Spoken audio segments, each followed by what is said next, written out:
and welcome to the We Only Do One Take podcast. It is the only podcast in the world that is a complete shit show. I am Turch, and with me is my favourite co-host ever, my CEO, and the man who puts hot in the word Photoshop. How long it's Kieran. How you doing, buddy? I am good. I should do another take of that. Why? No, that was terrible. I read it because I wrote here new co-host, but I'm like, no, you're the regular co-host. It's episode 51. I feel like, it's a new chapter.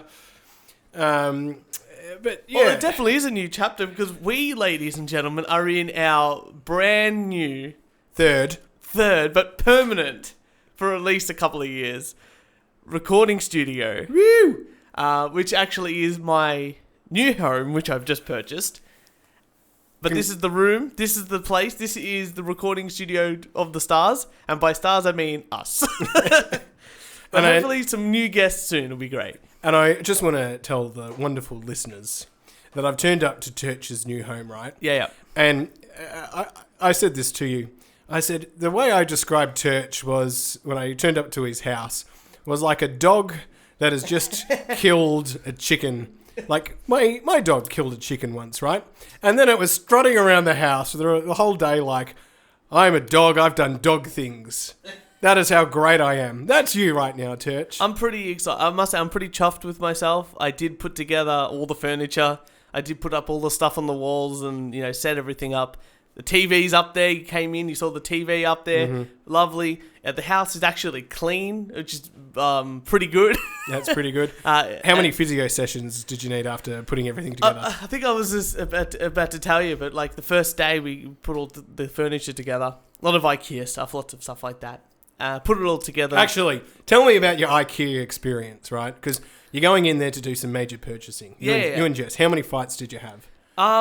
We went there, funnily enough, twice. Mm-hmm. And the first time was just to sort of scout what we kind of...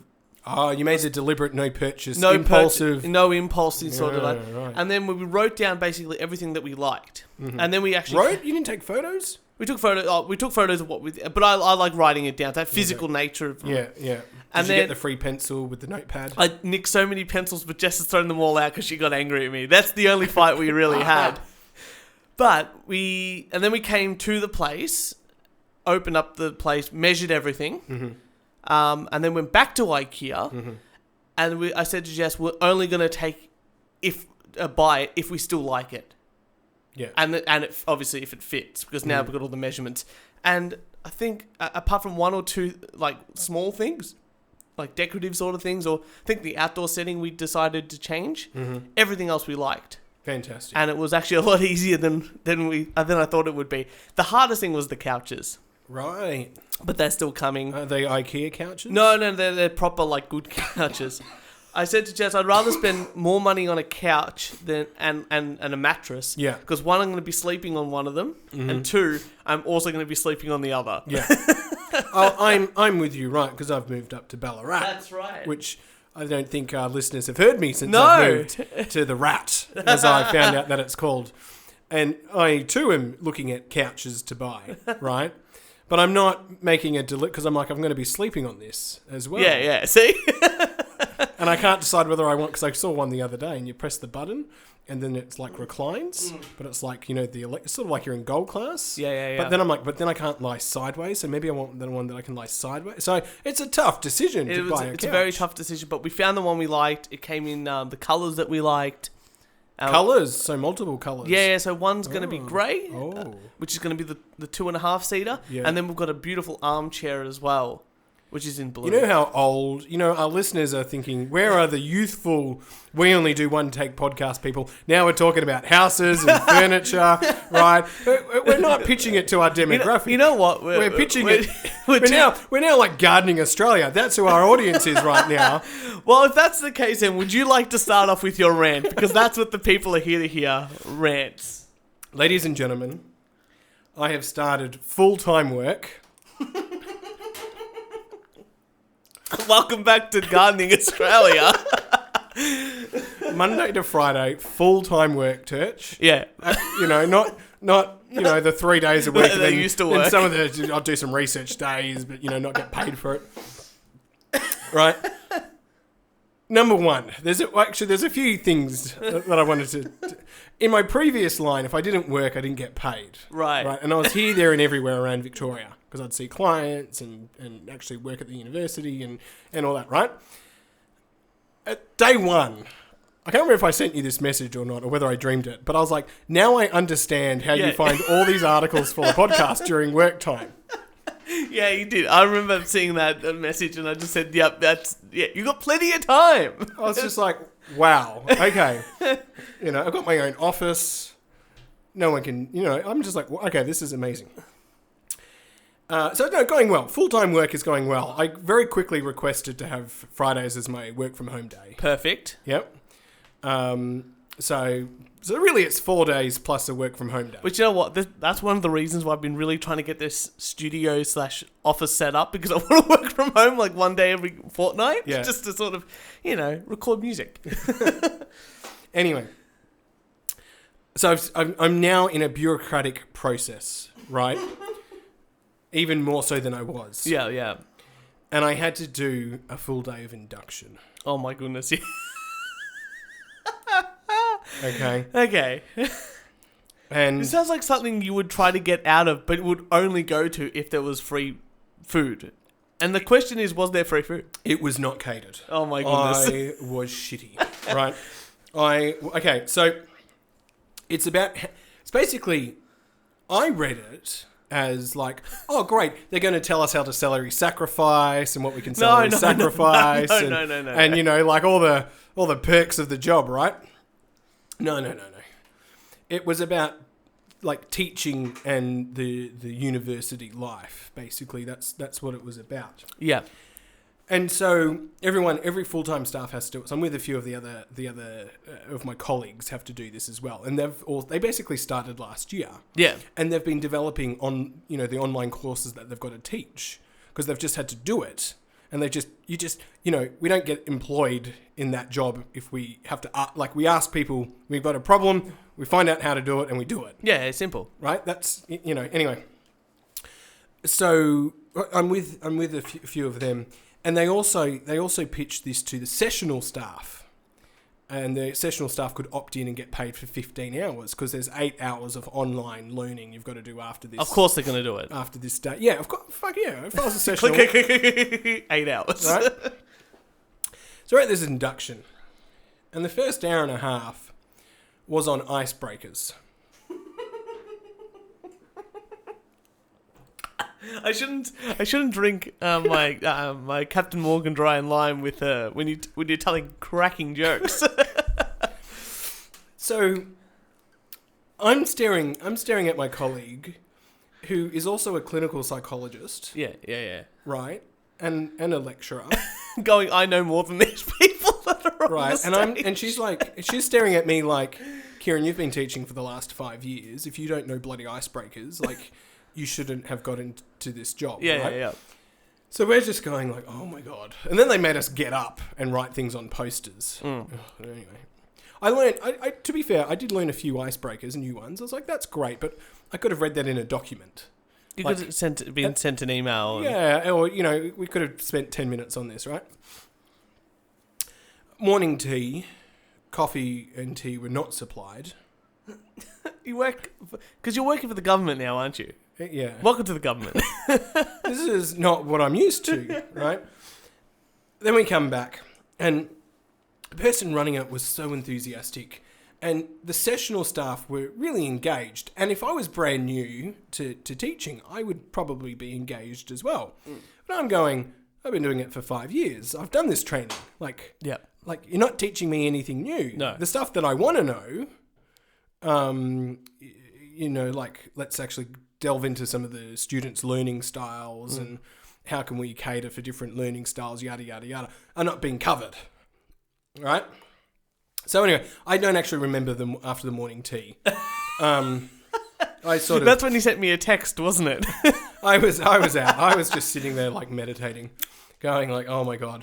Oh, and there was some other person who was at some point, I think he spent about 10 minutes talking about his PhD, right? Good for him. And I'm going, we're not here to know about your PhD. We're here to get through the day. Yeah. Like, we just, come on, like... Smash it out. Let's do it. Looking at the person running it going like, hurry. And it didn't start on time, right? They're supposed to be modelling, like, excellence in teaching, and they don't start on time, right? Now, remember this, because this really grinds my gears later on, right? Yeah, Okay. Sounds like a fun day. Sounds so good. After lunch, we have to go to the library now. Get your library cards out, people.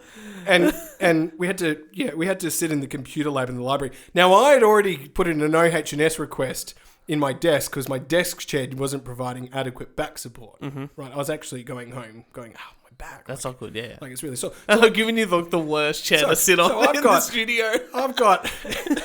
It's like the worst chair I've got. This is better than what I had. Oh, that's good. Right? So I got this really great ergonomic chair now. I'm like, this is fantastic. Anyway, so you sit down, and I'm making the perks of full-time work now. I'm like, hang on a second. This chair is an OH&S risk. I can't sit on this chair. Anyway, I had to. There was stains and crap, and I was like, this is a student section. I had to log in into the computer thing, and I log in, and it doesn't work. Right. And I'm like, no, I know my password. I know my login. I'll try again. Yeah. It doesn't work. Yeah. I'm going, for fuck's sake, what is this, right? And I'm like, can you please help me log in? And the lady goes, you've got to type UOB / then your username. And I cracked it at this point, right? He's just yelling in the library. I cracked it. And I was like, for fuck's sake, you should just put in your username and password and it should just work, right? And she goes to me, well, not all of us have come from Deakin, Kieran.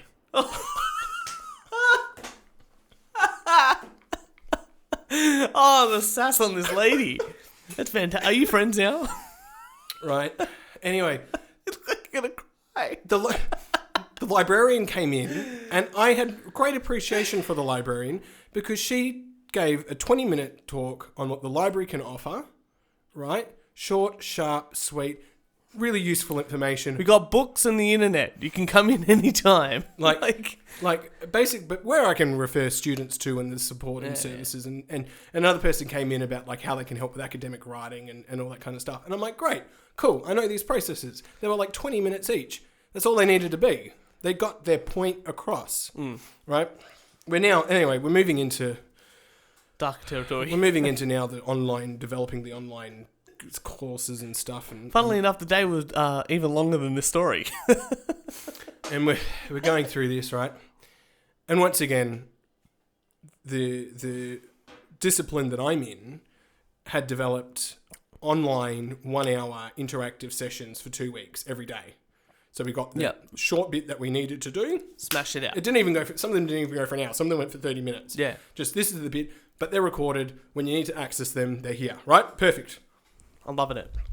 So we've got to do this library session, and we're getting a very general overview. And Nicole and I are sitting there going, oh, for fuck's sake, like we've done this. Like we can't leave, but we've just got to sit here and do this. Anyway, and she says we'll be finished at 4:15. Yeah. Right? I'm like, great. 4:15. I'm being paid to be here. I can do that. Yeah. I can out of here at 4:15. I can be on the V line at 5:10 because I had to get it to Melbourne. Yeah. For something, and it's an hour and a half, which would have got me in, 6:30, 6:40. I had a dinner at like 7:30. Perfect. Right? Fantastic. And I was like, and I can get home, and then I can get to the station. Like, fantastic. Great. 4:15 comes, right? And I've shut down my computer. Perfect. Right. And she's still talking.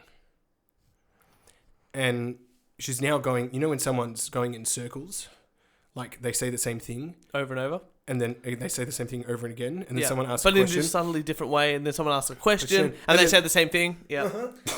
That's the situation that you're in at the moment. So I'm now stuck. I'm like, you said we'd be done at 4:15. Plus, if you started on time, you'll be finished on time. Right. Yeah. We should have been finished at 4. You should have just walked out. One of the emails said 4:00. Right. Finally, you're reading your emails. 3,000 of them now, all read because you're like, fuck everybody. Right. Anyway, it's 4:25, and I'm looking at Nicole, right, and we're just like, oh my god, like it's very obvious that our computers are shut down, and she's like, now I'll go into this section, and we're like, we'll just watch. Anyway, it's 4:29, so we're like, yes, she's going to finish at 4:30, great, and she goes, now I want you to say one word to describe how you felt about today. And my colleague's next to me, right? And I just hear her go, oh, for fuck's sake, right? And the first guy who told us about his PhD starts just telling a story. And I'm That's all one word. That is not one word. Very simple instructions. I'm like, if you ask for one word... You get one word. Just make him say one word. Yeah. Don't engage in this. No. So 4:30 hits. Colleague's out the door. She's walked. She's left. Right? Good. You should have done the same thing. Well, he finished up. I think it's 4:30, 4:32. I was the next person in line. Yeah. So I rattled off a quick little, oh, that's really interesting. I stood up and said, this is my word. She's like, oh, thanks, blah, blah, blah. And I was like, yeah, it was really great, blah, blah, blah, blah, blah. And then I was out the door. Beautiful. Right? Bloody inductions were such a waste of time. Right? It was so frustrating. And all the stuff that she taught, right? I'm not kidding. In my first 3 weeks, I had searched and found out. Yeah, of course you were. Because I'm like, I'm being paid to be here. I've got to find this stuff out. See, I just found it out. And so the good thing is now... I'm like, but you're supposed to be talking about different learning styles. My learning style is, I'm just one of the people that just have found it. Just point me in the right direction and I'll find it out. Now you've learned that that's not how full-time work works. It's like... If they had catered for it, different story. Different story. I would have been a much patient man. If there's an induction day, they're not going to teach you anything good. It's like all the bullshit that you don't want to know. So don't go out and look for it. That's why people ask questions, because they know what they're getting into. They get there and go, I know what I can do. I can look like I've participated. You ask one question. I've been to many training sessions and this and that. And it's like, I know all this stuff anyway. But the first thing you do is like, look, I'll put my hand up first. I'll answer the question or participate first.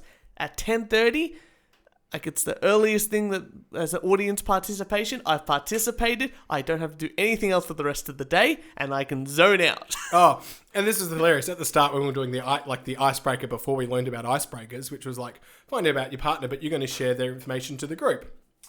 And a colleague and I, we teamed up. We just had a chat. And she's like, I need a volunteer. I'm like, yep, we'll go first. Yeah, done. Like, see, you know what you're doing. And that's how you break the ice, people. It sounds like you had a really fun day, but I completely understand how inductions are the worst thing ever. I've done a few at work. I've done a few other things.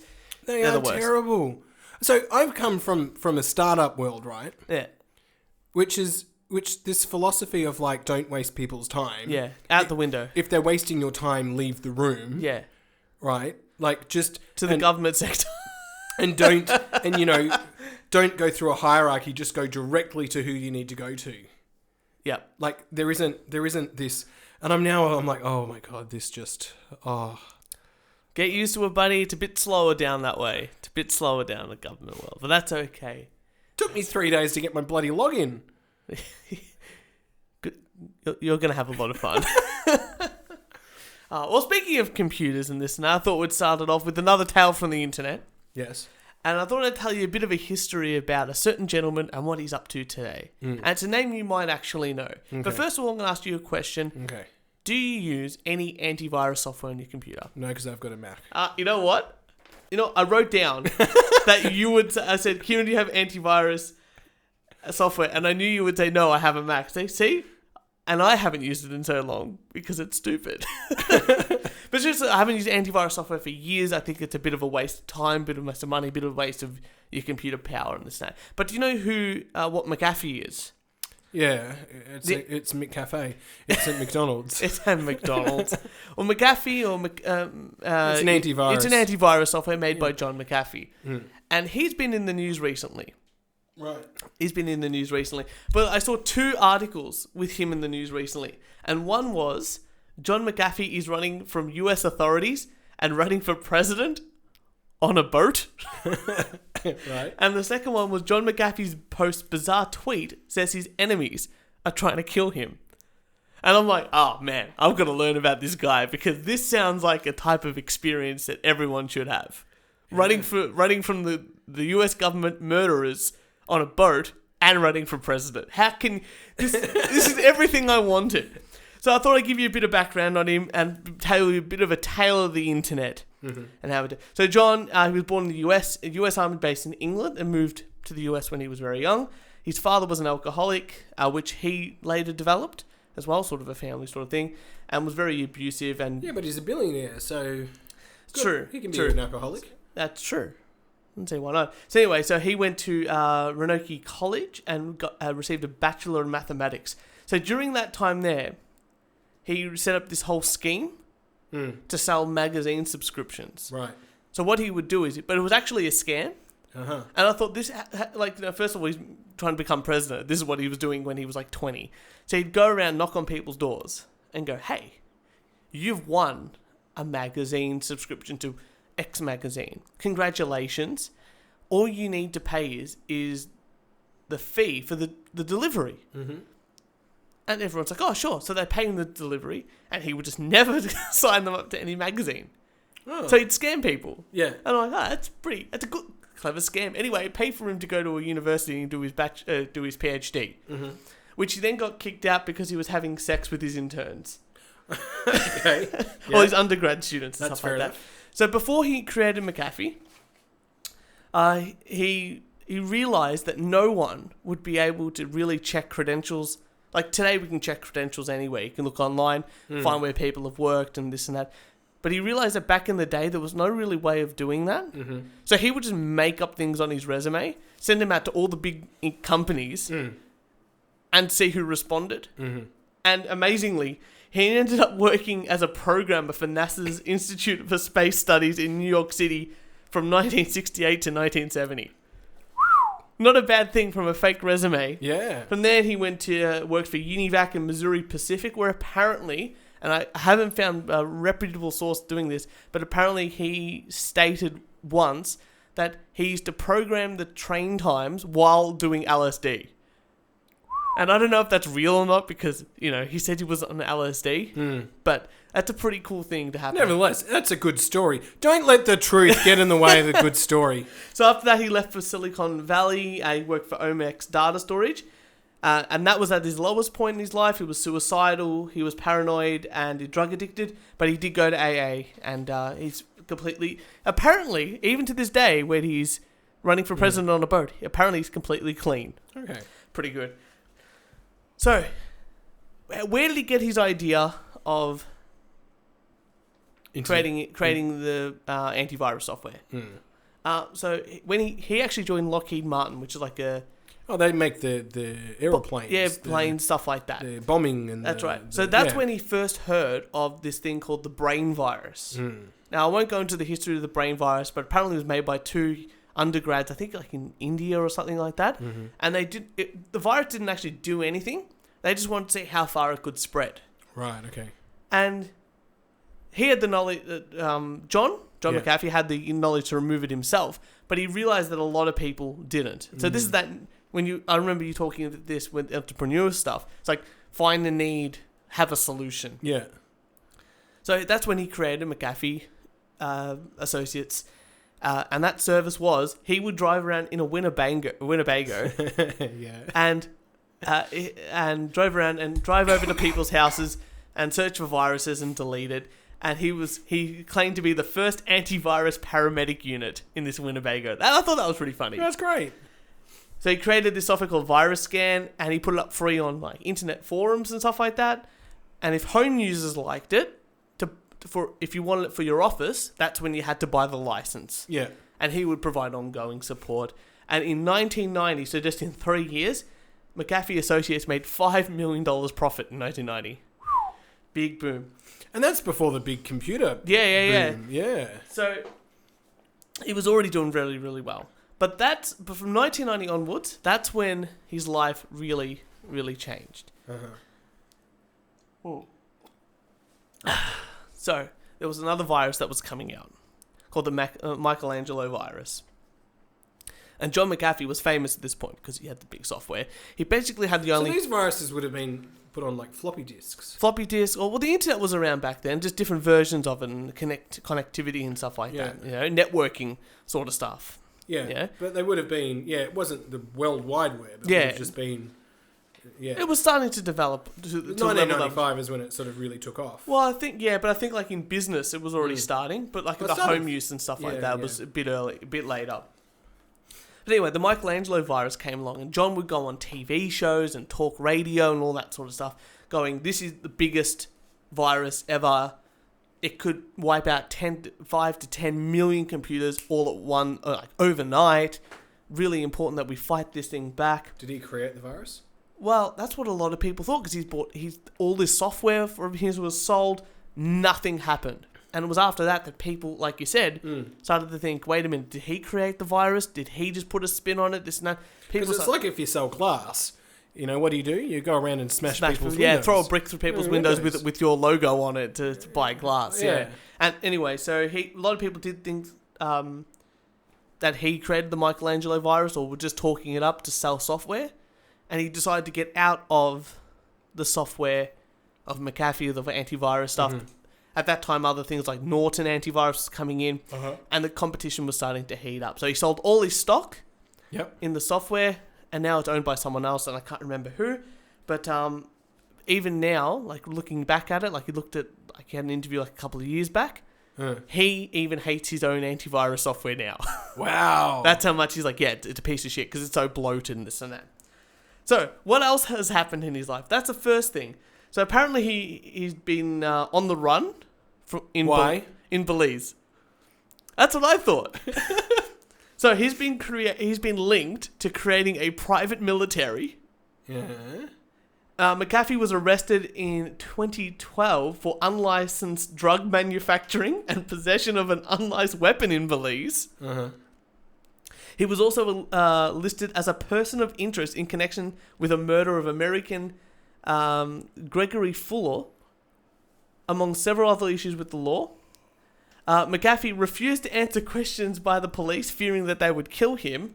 And then in 2013, McAfee's island home burned down under mysterious circumstances, and he told Fox News that it was all suspicious. Being that person of interest, that person Gregory Fuller, he was actually McAfee's next door neighbour at the time. So all these things started to happen. But then in 2015, that's when he really started to decide to run for president because he's big on that sort of stuff. So that's where it brings you up to date to why this article is really interesting. So John McAfee's running for running from US authorities and running for president on a boat. So this is from Fox News. The founder of cybersecurity company by the same name, Silicon Valley pioneer John McAfee, is on a boat fleeing US authorities. Oh yes, and he's trying to run for president too. The 73-year-old McAfee, founded McAfee in 1987, said that this week he's going to run for US presidential campaign from a boat. Yes, I'm still on the boat and will do so until the election, McAfee told Fox News in an email. He provided more details in a Twitter video where he discussed his strategy via a remote link. We have thousands of volunteers, he said. Rob is one of our volunteers in creating masks of my face, which are going to be given to thousands of people in 2 groups, he said in a video posted in January 22nd. But why is he on the boat? Is it a party boat? No, it's because of his addressing problems with the IRS. McAfee, who is presently fleeing on a boat fleeing the US authorities, explained in a video posted to Twitter that he has not paid taxes in some time.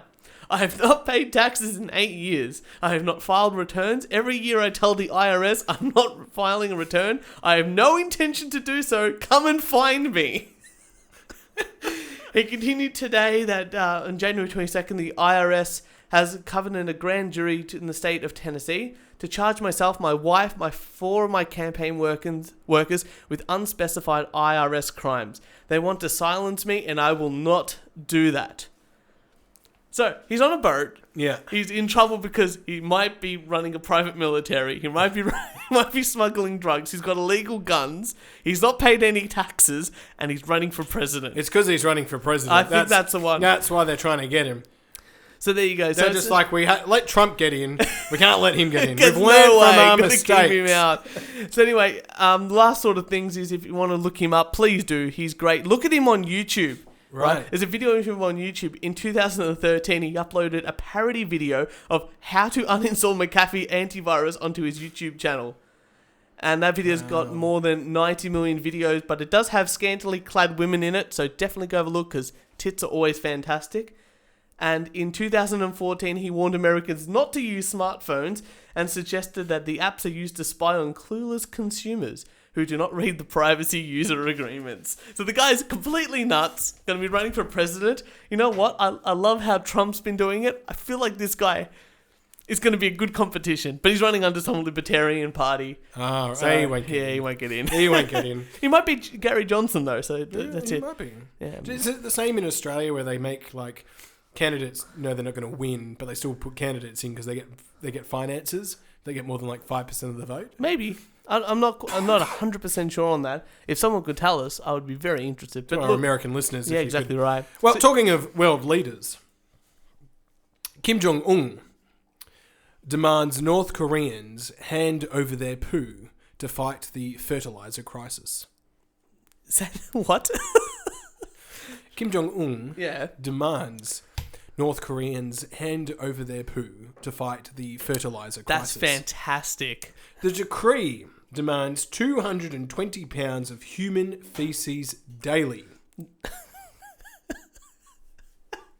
Daily. It's a lot of shit. It is. But considering the average amount of feces produced today is less than 1 pound, the decree seems entirely untenable. Yep. The North Korean government and its dear leader, Kim Jong-un, have demanded that each able-bodied citizen, oh, that's nice, That's good. produces 220 pounds of feces per day in order to combat the country's fertilizer crisis and declining economy. What's 220 pounds? I'm just trying to work it out. It's like 100 and...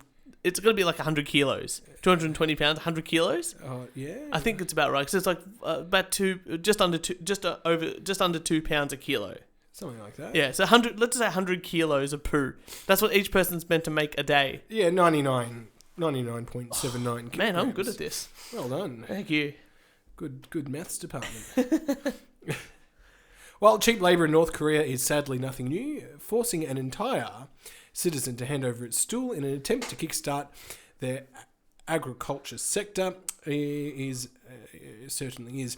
The 35-year-old... Oh, he's only 35. Yeah. It's pretty young. Jeez, but he became a dictator when he was like 28 then.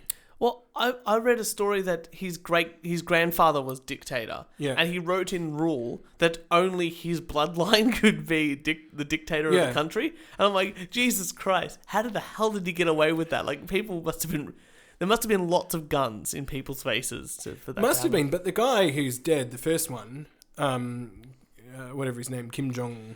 Yeah. Whatever it is, whatever it is, he's still like the supreme leader. Yeah, he's like the even though he's god, dead. and then the kids of the god. Yeah. Like Zeus, and then like having Apollo and stuff like that. You know what this reminds me of? Remember in that Simpsons episode where Homer grows the tobacco? Yeah.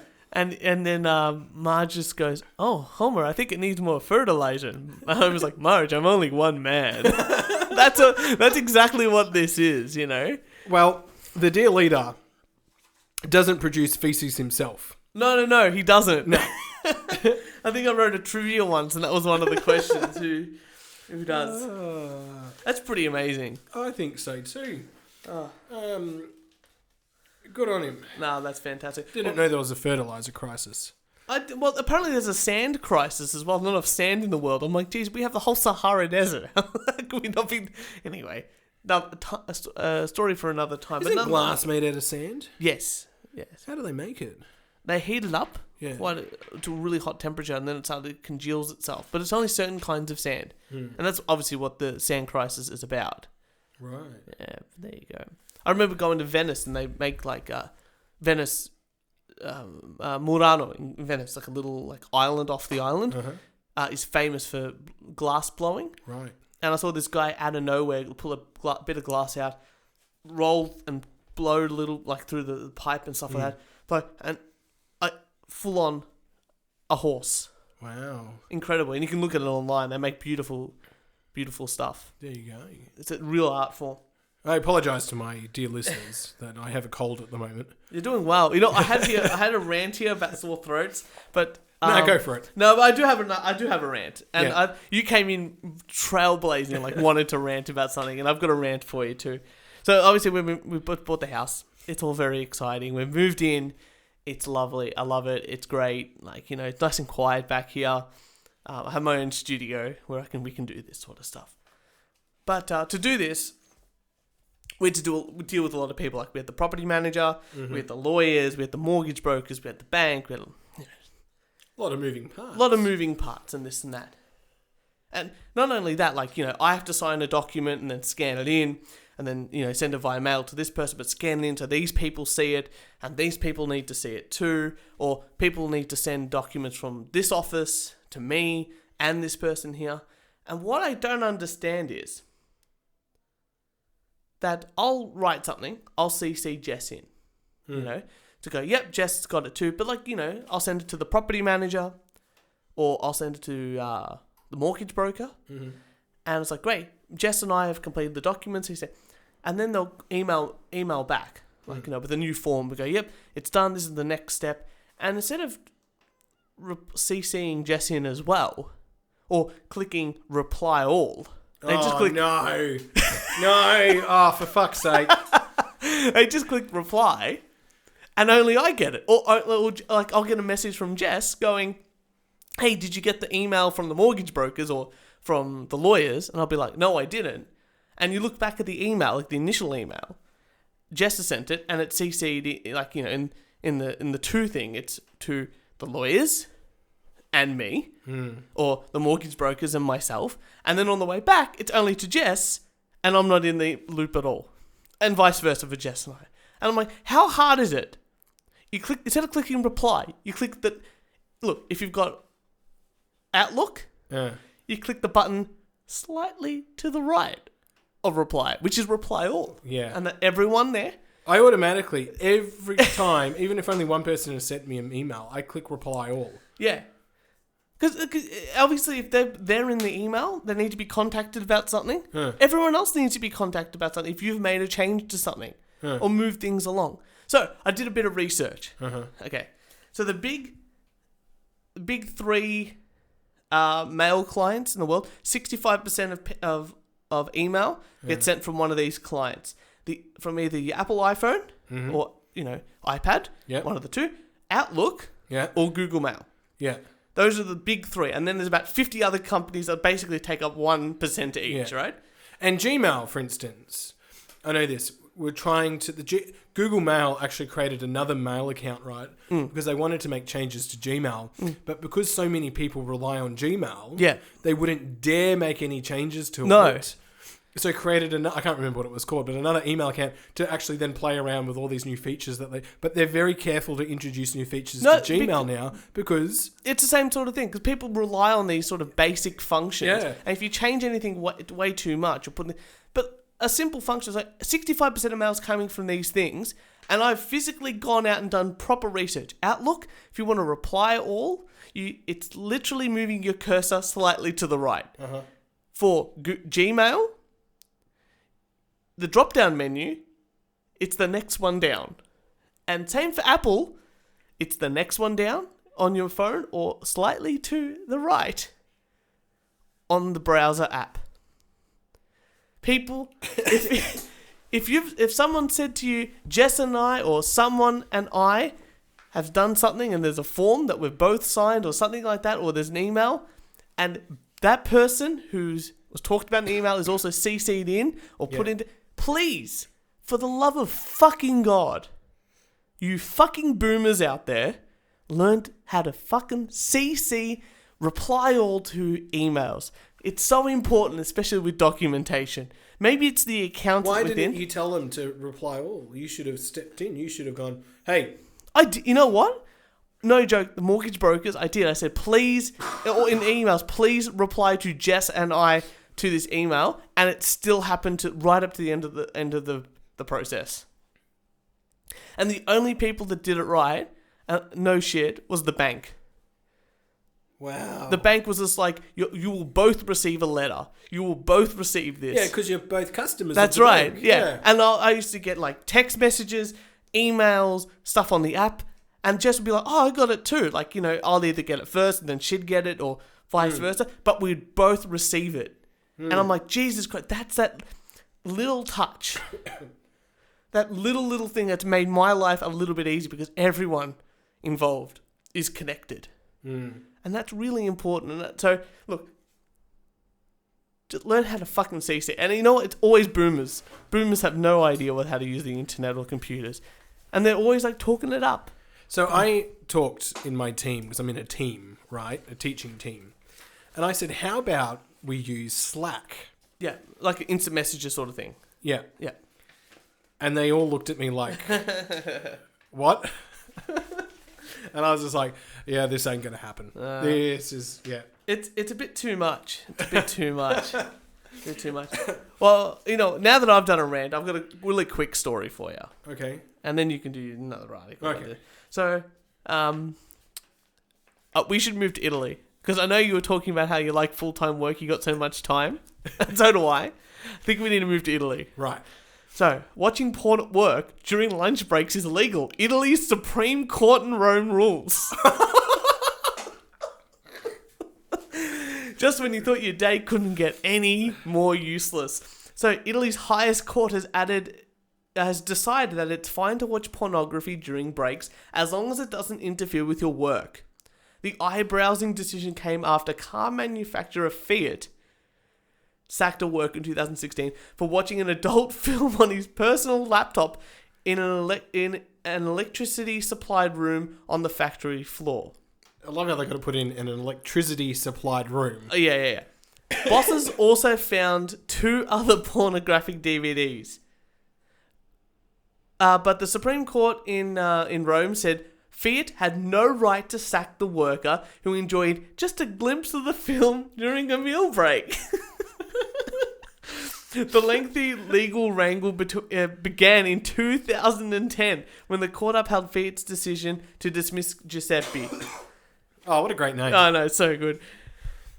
And the court, to appeal the overturned judgment a year later, ruled by was backed by the Supreme Court in Italy. So there you go. In Italy, on your lunch break, you can watch pornography. Fantastic. That's amazing. That's a lot of... That should be a human right. Is porn a human right? I wonder what... Well, if you can watch it at work, it must be something. It must be pretty high. I wonder... Can you imagine this going to the Australian Supreme Court? That's my cold there. Oh, you sounded fantastic. That's why we're doing the show now. What's that? That's why we're doing the show now. On a very weird night on a Saturday. Because... Saturday night. Well, we're going to have some drinks after this. But Kieran, what have you got for us? Well, talking of love. Love. That's what porn is. Porn is love. Actually, tell me, what do you think? Tell me some Tinder creations. Tinder creations? Yeah. What do you mean? Oh, yeah, come on. I've not been on... I've got to admit, I've been with Jess for so long. Like, Tinder wasn't around when I was... New Tinder-like app helps farmers match livestock for love. Oh, that's beautiful. The new Tudder app lets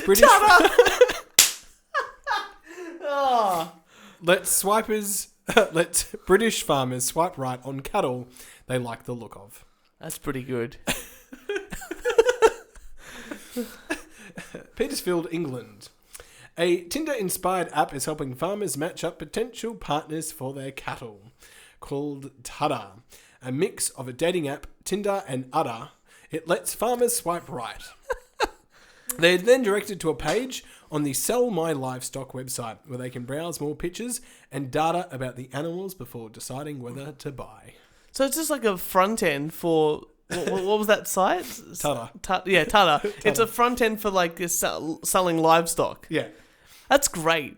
That's such clever marketing because I'm sure more and more people will use Tudder because it's like, how easy is this? And it's going to lead to something as boring as buying cattle. Yeah, but you've got to have good front end. Good looking cattle. That's right. I know some farmers. They take their cows very serious. Oh, no doubt. I'm always amazed at how big Australian farms are in comparison to the rest of the world. Yeah. It's like, I remember watching a Top Gear episode. Yeah. When they were in Australia? Remember that one? Yeah, they're driving in Australia and they got like the V8s or something like that. Uh-huh. And they're like, oh, yeah, most cattle places, like, farms in the UK are like X big. And the Australian one was like 100 times bigger yeah. With 100 times more or it was cattle. the size of like half of England. Something stupid like that up in Darwin, or was it, or WA or something like that. And then they're using like helicopters, like 2 or 3 helicopters to sort of wrangle to up find the them. Yeah. That's amazing. Now I've got the app here. Yeah. Oh, you got the app. I'm looking for females or males. Ooh, a buck or a steer? Wait, is that what they call a bull or a maid? I can't remember. Maid. Oh, here we go. 25. Ooh, British Friesens and Jerry crossbreeding dairy. Ooh, should we swipe right? You can do whatever you want, honey buns. There you go. Going to swipe right on that one. Oh, look at that! Look at that one. Let me have a look at this bad boy here. Bad boy, bad girl. This is a female. This one. Ooh. She looks good. She looks good, sturdy. It's I don't know what Is this for a specific like milk cows, or is it just like beef and... I've got no idea. But these ones are 21 to 24 months. Look, we get to see their ass there on that one. Oh mate, get to look that's at a slut right there. But They're young, they're fresh. Yeah, that's like that one. Oh, this one here. Oh, that's an Angus. Is that an Angus? That's an Angus. That looks pretty good. Her name is that her name Mary? Or is that the owner? Oh, yeah, I don't know. That's pretty good. How good's that? It's pretty good. Yeah. There you go, Tutter. Oh, well, there you go. Well, I've got another story about emails. If you'd like to hear another story about emails and a bucks party. Ooh. So let me tell you this story. A typo that led a man to a stranger's stag party. Ooh, go on. When he first read the email, Will Novak from Arizona thought it was a scam. It seemed so urgent, like one of those emails you get from a prince asking them to send you money. That's what he said. The email, titled Angelo's Bachelor Party, had been intended for a small group of friends. It set out the details of an upcoming ski trip to Vermont to send Angelo off into married life. Will doesn't know anyone called Angelo. But he decided to reply. Good man. And that decision is what Will calls the strangest week of his life. I don't know who Angelo is, he wrote. I am Will Novak. I'm from Arizona. Vermont seems a little far away for me to travel for a bachelor party of a guy I've never met. That being said, count me in. That was his reply. Yep. His reply was a joke and offered to bring along his sweet Nintendo Switch games and console, and a selection of Sudoku puzzles, if that was more to Angelo's taste. I didn't expect them to respond, Will said, but 2 days later they did. They. So the group of friends, including Bill Novak, whom the initial email was intended for, urged him to come along. If you think we are kidding, we are not. You better be coming. We're all dying to meet you, they wrote. Not only will this be the weekend Angelo will not forget, it'll be surely one you will not forget as well. After posting the email exchange to social media, the story quickly went viral, making headlines around the world, spawning the hashtag Angelo's Bachelor Party. With the reaction that had been posted unbelievable, it admitted that a couple of reservations. Will had not skied in 20 years, and he was also concerned about the funding for this impromptu trip. On the recommendation of a friend, Will set up a GoFundMe page, and in under 2 hours... No fucking way. He surpassed his goal of $750, raising $4,000 US. Oh, fuck off. Will is going to give any leftover money to Angelo and his fiancée, who are expecting their first child, as a wedding present. He described the weekend as fast-paced, high energy, and truly surreal. Will, when he picked up his rental car... It had been upgraded to a Maserati and was quickly filled with cases of beer donated to Angelo's stag party by the local brewery. The group welcomed Will with fireworks and a heavy metal concert with Angelo on guitar, and despite sleeping through the first skiing lesson, Will said he did alright on the slopes. I skied into a man and we fell into a fence together, but it was super slow speed and it wasn't a big deal.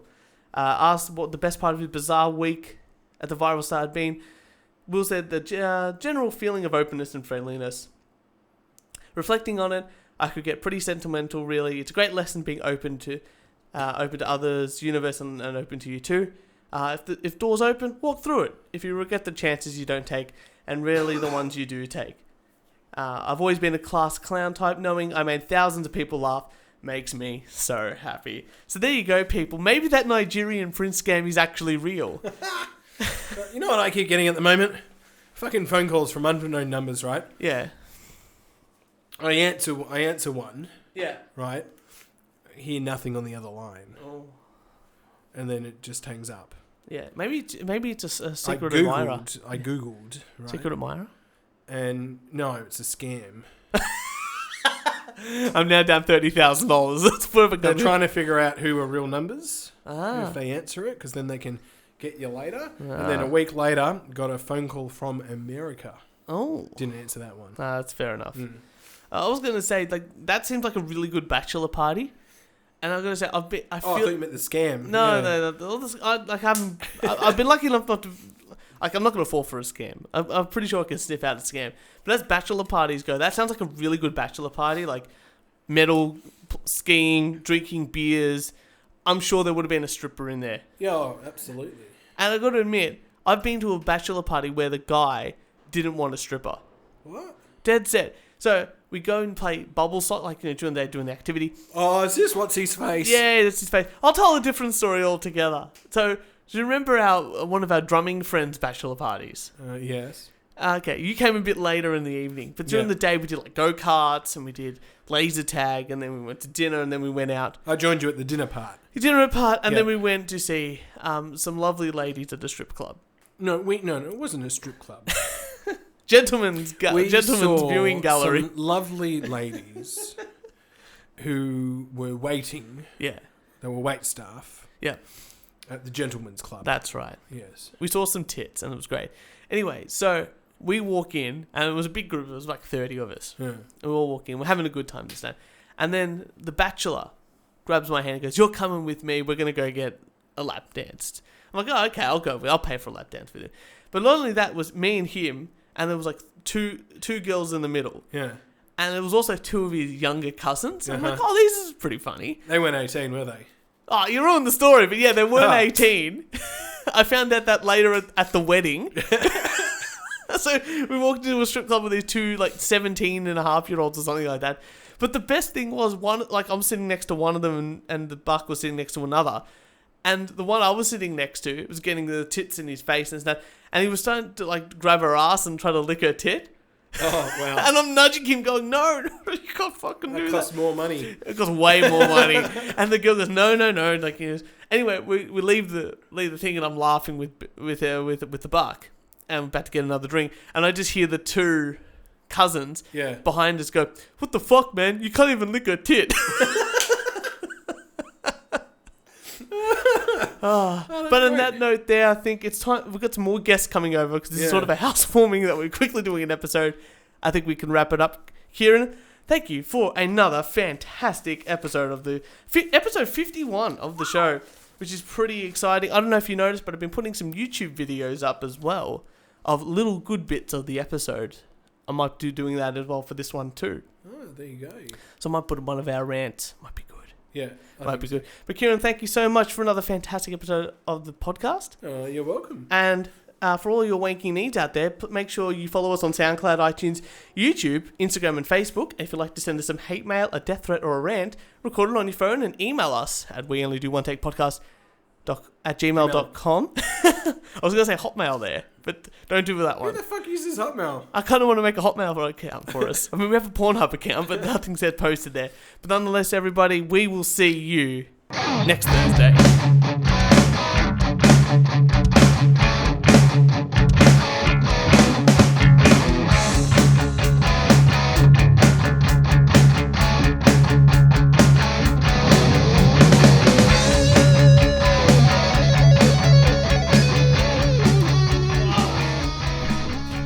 Do you like my my Duncan drinking bird? I do like your Duncan drinking bird.